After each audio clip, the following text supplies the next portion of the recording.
Hi, this video is about the kinesthetic learning style. So if you've identified yourself as a kinesthetic learner, this video is for you. If you haven't yet identified your style, then there's a video link here. So what is kinesthetic learning? Well, kinesthetic comes from the word kinesthesia, that's the noun, kinesthetic is the adjective, and it means memory of movement. So basically, if you're kinesthetic, you might have a flair for sports or dancing or something that involves lots of movement. So kinesthetic learners learn best from activities in the classroom rather than reading or writing or listening or watching. So a kinesthetic person will like to join in, and they'll be a bit restless in the classroom as well. So they're a bit fidgety and have a bit of a short attention span, basically. So kinesthetic people do well in dancing, sports, these kind of activities.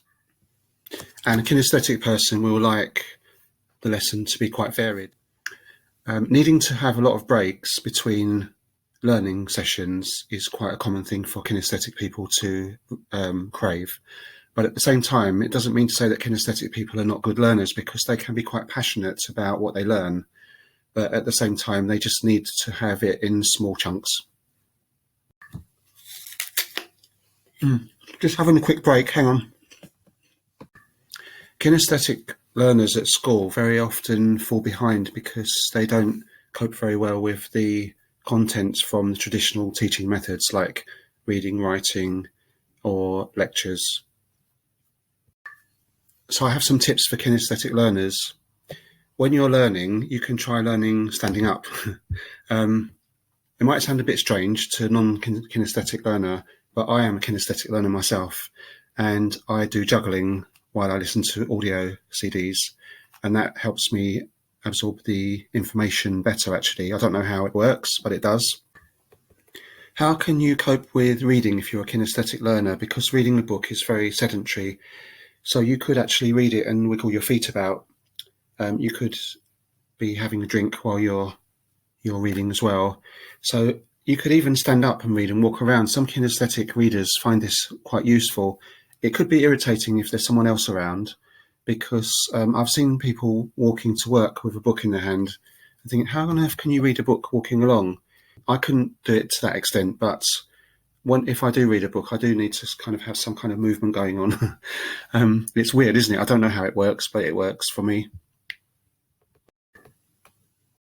Kinesthetic learners like to have a project, or they do well with projects. So you could have a language learning project if you're a language learner. You could get a scrapbook and you could cut things up and put things to do with languages. So you could have a page to do with a verb to be or something like this. Or you could have vocabulary cut up into pieces and stuck in. So this might be a way to help you memorize things, because it's a very tactile and you're doing something at the same time as well. So you're using up all that energy that you have. One piece of advice: if you're learning a language and you have an app to learn with, choose an app that is very short with its lessons. So something like Duolingo is ideal, because the lessons are really quick, and you can do one lesson and then you can do another lesson, and then if you find that your attention span is going, put it down for a bit and do another one later. So this is quite good for kinesthetic learners. While I'm in the kitchen cooking, I like to watch Netflix programs, watch and listen to my Glossica lessons, and I vary my program quite a bit. So that's how I do most of my input, actually, while I'm cooking or while I'm juggling.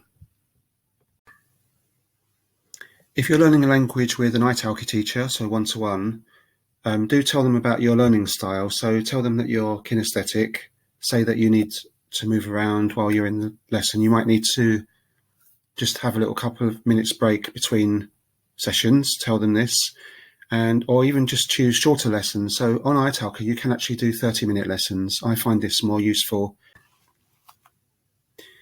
So imagine you're watching a film and you've got your subtitles on, you've got your visuals there. So for the visual learner and the reading, writing learner and the audio learner, they're having all this input come in. But as a kinesthetic learner, you might need to be doing something while you're actually watching and listening and reading the subtitles. Get stressful. So this is a juggling ball, but you could be manipulating it while you're watching, and this might help you to have a bit more input. I read an article about children's education and the learning styles in the classroom, saying that the kinesthetic and the audio learning styles are very opposite to each other, and those are the two that I have predominantly, so that's a bit strange. So I'd be interested to hear if anyone else is kinesthetic out there and they're a language learner. Does it go together? I'm not sure, but I'm kinesthetic and I love learning languages.